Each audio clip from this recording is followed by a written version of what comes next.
جب آدمی راضی بالرضا رہتا ہے نا کہ جو اللہ نے فیصلہ کیا بہتر ہی کیا ہے، جو نبی پاک علیہ السلام نے فرمایا ہے میرے حق میں بہتر ہی فرمایا ہے، تو پھر اس شخص کا ایمان مضبوط اور کامل اور مکمل ہوتا ہے۔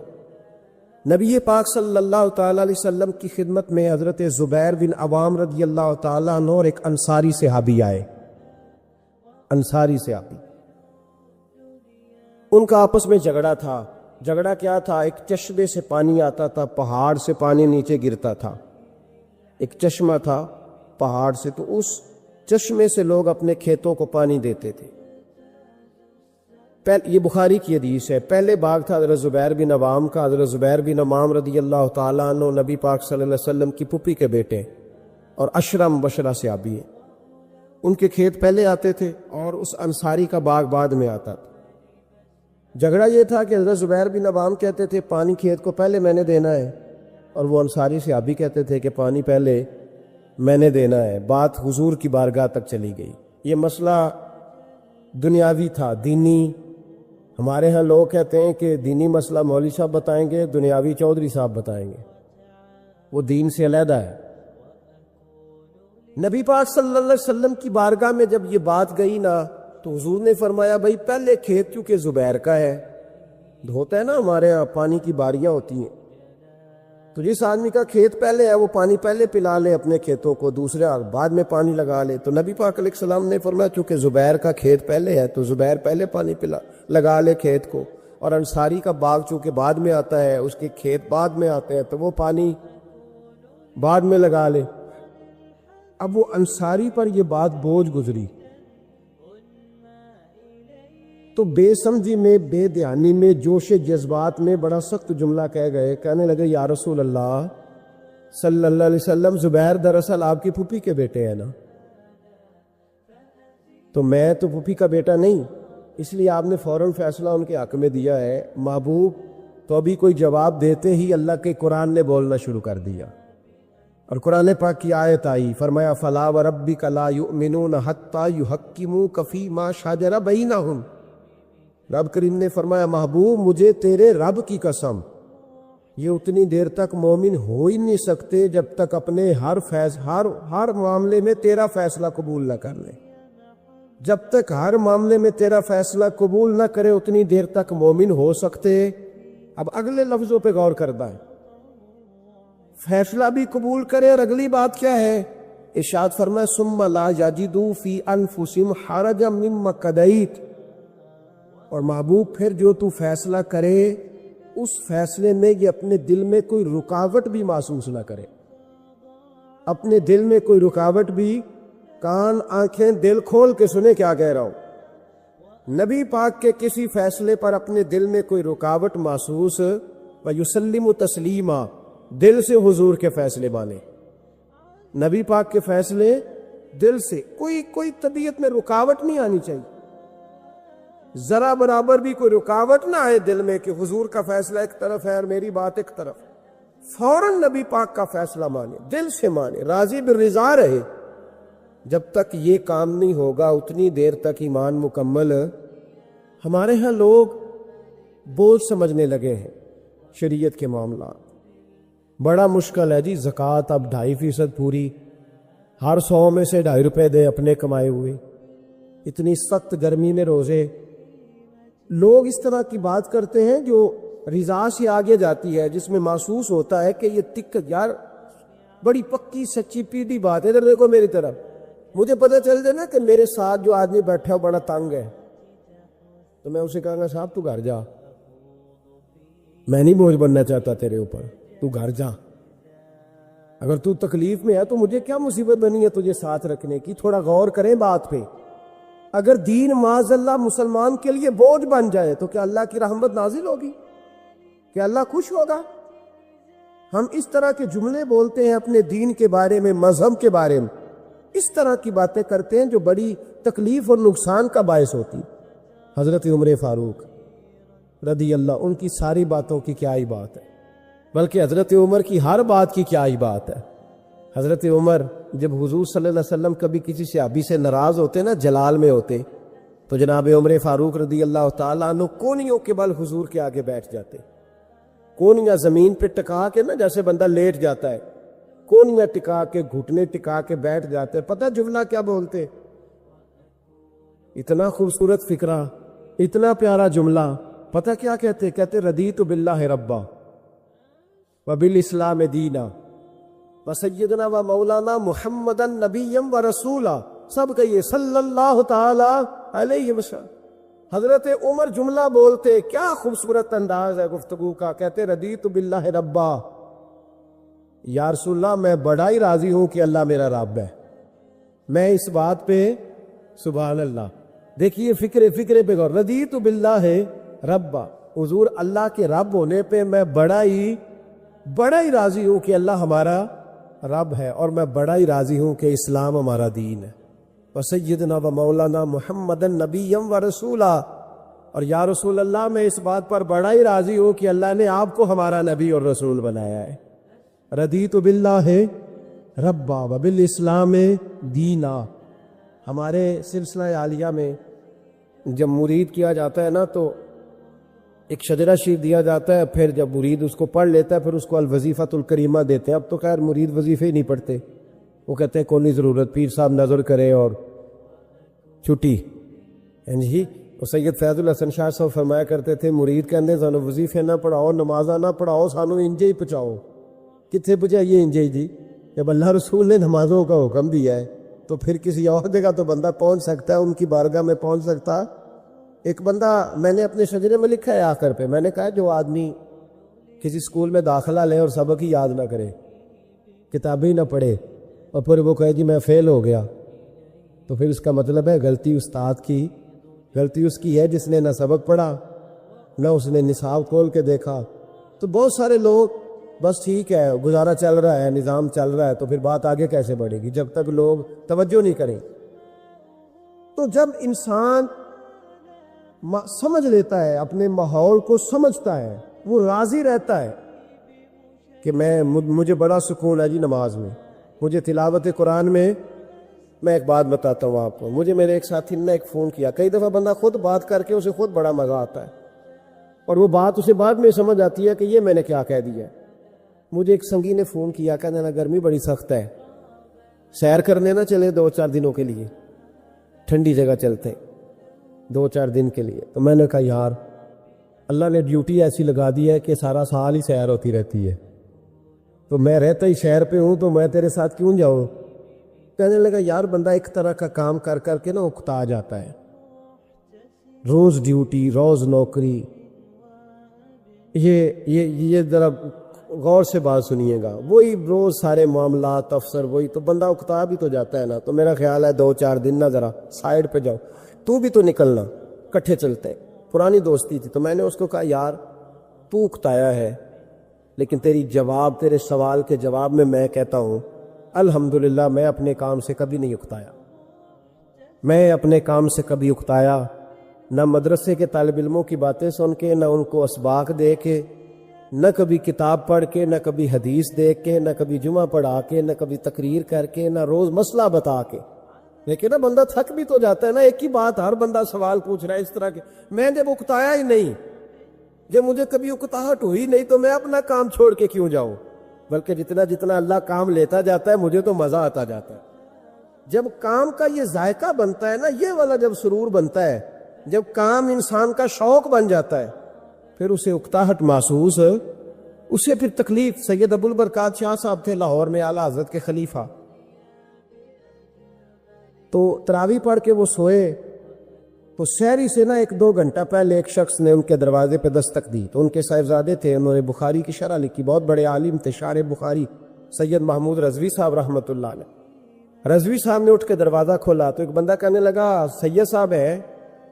پاکستان کے سب سے بڑے مفتی تھے وہ، سید ابو البرکات شاہ صاحب، بہت بڑے، سچ مچ میں بہت بڑے تھے ہر لحاظ سے. اعلیٰ حضرت فاضل بریلوی کے خلیفہ تھے، سید تھے. وہ کہا سید صاحب ہیں. تو رضوی صاحب کہنے لگے کیا کام ہے؟ کہنے لگا جی کام تو مجھے انہی سے ہے، انہی کو بتاؤں گا. فرمانے لگے چلیں ٹھیک ہے، اب 1-2 گھنٹہ آرام کرو، رہ گیا، ان کو آرام کر لینے دو، ابھی سحری کا وقت ہوگا تو وہ اٹھ جائیں گے، تو تم کام کر لینا. کہنے لگا یار ابھی مل جاتے تو چلو ٹھیک تھا۔ اتنی دیر میں سید صاحب کی آنکھ کھل گئی، سن لیا کہ مجھے بلا رہا ہے، قریب ہی آپ سوئے ہوئے تھے، اٹھ کے تشریف لائے، فرمایا ہاں بیٹا بتاؤ کیسے آئے؟ کہنے لگا حضور ایک مسئلہ پوچھنا تھا۔ فرمایا پوچھو۔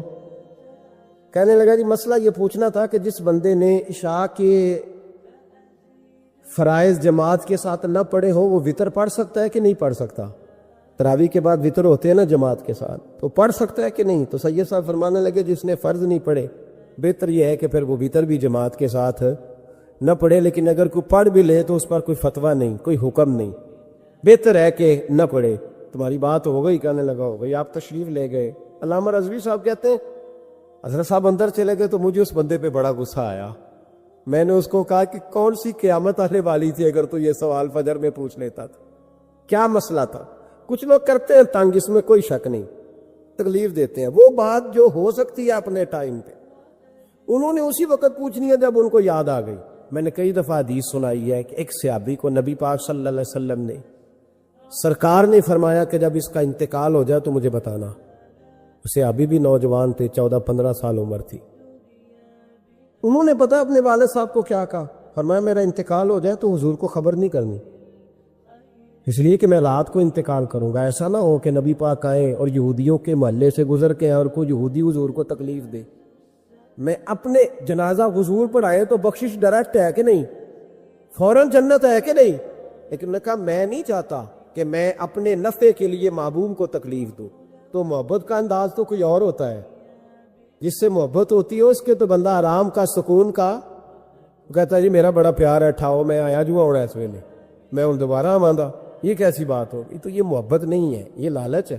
بہرحال جو بات عرض کرنے جا رہا ہوں میں مضمون پر رہتا ہوں، مضمون کو سمجھیے گا۔ سید صاحب کہتے ہیں وہ بندہ جب جانے لگا تو میں نے اس کو کہا، میں نے کہا یار تو سویرے پوچھ لیتا، کیا حرج تھا، صبح پوچھ لیتا۔ حضرت صاحب بوڑھے آدمی، آدھی رات کو تکلیف دی، ابھی 2 گھنٹے میں سحری ہونے والی تھی، تو کہتے ہیں وہ چلا گیا تو سید صاحب نے مجھے بلایا، کہنے لگے معبود مسئلہ میں نے بتایا، تمہیں کیا تکلیف ہے؟ اور پھر فرمانے لگے میرا دین میرا مشن ہے، میرا دین میرا مشن ہے، شکر کرو کسی نے بات پوچھی تو ہے نا، اور اگر کوئی میرے دین کے معاملے میں کوئی بات کرنے آتا ہے تو میں اس سے اکتاتا نہیں ہوں۔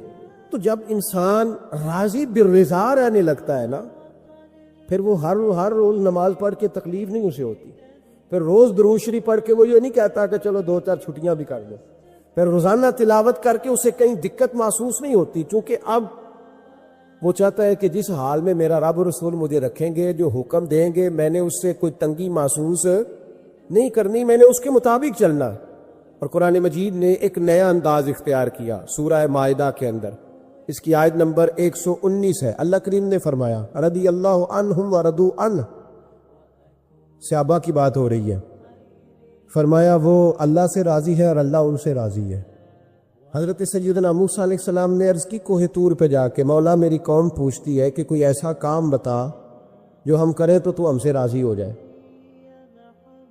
حضرت موسیٰ کی قوم کا خیال تھا کہ تہجد کا حکم آئے گا تو پڑھیں گے، صدقات کا حکم آئے گا تو دیں گے، جہاد کی بات ہوگی تو کریں گے۔ کچھ جو نیک لوگ تھے ان میں سے انہوں نے یہ پیغام دیا کہ مالک ہمیں بتائے کہ وہ کس کام پہ راضی ہوتا ہے، ہم وہ کام کریں تاکہ اللہ ہم سے راضی ہو جائے۔ حضرت موسیٰ کلیم کہتے ہیں میں نے عرض کی مولا میری قوم پوچھتی ہے کہ کون سا ایسا کام کریں کہ تو راضی ہو جائے، تو رب کریم نے ارشاد فرمایا موسیٰ، کہتے میرا خیال تھا کوئی لسٹ ملے گی، لیکن مالک نے ایک جملہ کہا،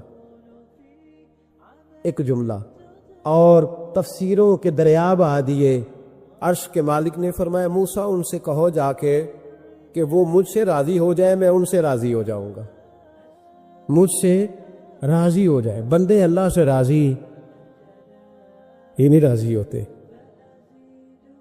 نبی پاک صلی اللہ علیہ وسلم نے انسان کو کہا کہ اندر کا بوجھ اتار دے ورنہ تیرے لیے جینا مشکل ہو جائے گا، یہ اتار دے اندر کے سارے بوجھ، یہ جھوٹ کا بوجھ، یہ عداوت کا بوجھ، یہ حسد کا بوجھ۔ اعلیٰ حضرت بریلوی رحمۃ اللہ علیہ ملفوظات شریف میں فرماتے ہیں کہ حسد کرنے والا سامنے والے بندے پہ اعتراض نہیں کرتا، بلکہ حسد کرنے والا اللہ کی تقسیم پہ اعتراض کرتا ہے۔ وہ کہتے ہیں اسے کو دیا ہے مجھے دینا چاہیے تھا۔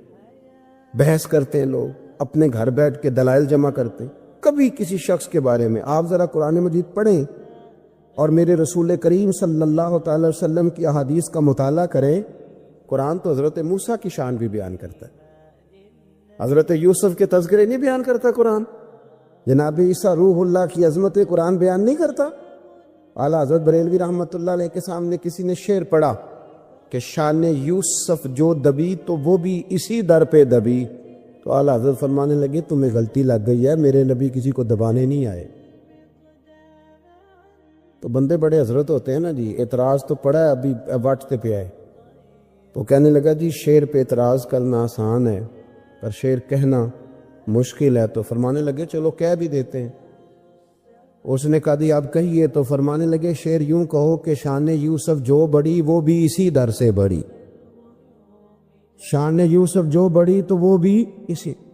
عزت دینے سے آپ کوئی کمزور ہو جائیں گے, کوئی نقصان ہو جائے گا کسی کو عزت دینے سے, کیا فرق پڑتا؟ لیکن آپ یقین کریں کہ وہ اتنی مصیبت بنی ہے عزت لینے کی, پروٹوکول لینے کی, اپنا آپ منوانے کی, اتنی زیادہ. بلکہ وہ لوگ جن کو بالکل اس چکر میں نہیں پڑنا چاہیے تھا, درویش لوگ, وزیروں کا بھی استقبال ہو رہا ہوتا ہے اور پیروں کا بھی استقبال ہو رہا ہوتا. کوئی وزیر چڑھ جائے روڈ پہ تو رستہ غریب آدمی کو پھر بھی نہیں ملتا, تو کوئی تگڑا پیر چڑھ جائے تو پھر بھی نہیں رستہ ملتا. حالانکہ یہ درویش ہیں, یہ فقیر ہیں, یہ فقر کا درس دیتے ہیں, لیکن چاؤ ہی بڑا ہے. میرے رسول کریم صلی اللہ علیہ وسلم نے سادہ اور سمجھ والا اور عین طبیعت کے مطابق, جس میں کسی بندے کو کوئی مشکل نہ ہو. پتہ ہے میرے محبوب کا کمال یہ تھا کہ نبی کریم تک رسائی بڑی آسان تھی. ہر بندہ بڑی آسانی سے پہنچ جاتا, بڑی آسانی سے. بخاری میں بھی حدیث ہے, لیکن قاضی اعجاز رحمۃ اللہ تعالیٰ علیہ نے بڑے پیار سے لکھی ہے اور انوکھا رنگ ان کی تحریر میں چھلکتا ہے. حضرت انس بن مالک رضی اللہ تعالیٰ عنہ فرماتے ہیں کہ ملک شام کا ایک شخص حضور کی بارگاہ میں حاضر ہوا اپنے بادشاہ کا کوئی پیغام لے کے. غریب آدمی نا ویسے ہی طبعاً ہی تھوڑا سا مایوس ہوتا ہے, ڈر رہا ہوتا ہے, وہ سہما ہوا ہوتا ہے. لیکن حالات کے سہمے ہوئے لوگوں کو بتا دو, حالات بدل جاتے ہیں, ایک جیسے نہیں رہتے. لیکن یہ بیچارے سہمے, یہ ہر جگہ ڈر رہے ہوتے ہیں. یہ آستانوں پہ بھی ڈر کے پیچھے بیٹھے ہوئے ہوتے ہیں, آستانوں پہ پروٹوکول مل رہا ہوتا ہے جس کی جیب تگڑی ہوتی. تو ڈرتے ہیں یہ لوگ اور ان پہ پریشر بڑھا دیا جاتا ہے. کچھ ایسے کام کیے جاتے ہیں جن سے ان کی دلوں پر بوجھ بھی رہتا ہے کہ نہیں یہاں بات کوئی نہیں کرنی. حضرت انس بن مالک رضی اللہ تعالیٰ عنہ فرماتے ہیں جب وہ آیا نا نبی کریم کی بارگاہ میں تو وہ کانپنے لگا. کوئی بات بھی نہیں ہوئی, کوئی ایسا مسئلہ بھی نہیں ہوا, لیکن وہ کانپنے لگا اور تھر تھر کانپنے لگا. تو اللہ کے رسول صلی اللہ علیہ وسلم نے اسے فرمایا کہ کیوں ڈرتے ہو, کیا بات؟ کہنے لگا میں مدینے کی جو ریاست ہے اس کے سربراہ کے پاس آیا. غریب آدمی ہوں, ڈر لگتا ہے کوئی ایسی بات نہ ہو جائے کہ آپ ناراض ہو جائیں. تو انہوں نے تو دیکھا تھا نا ان لوگوں کو کہ جو جانور کو مالک کی مرضی کے بغیر چھاؤں میں باندھ دیتے تھے تو مار پڑتی تھی. اتنا سیانا ہو گیا تو مرضی کرے گا, مجھے ڈر لگ رہا ہے. حضرت انس بن مالک کہتے ہیں بات کہاں کی تھی, چلی کہاں گئی. اس نے کیا کہا اور پھر جواب میں میرے محبوب نے کیا فرمایا.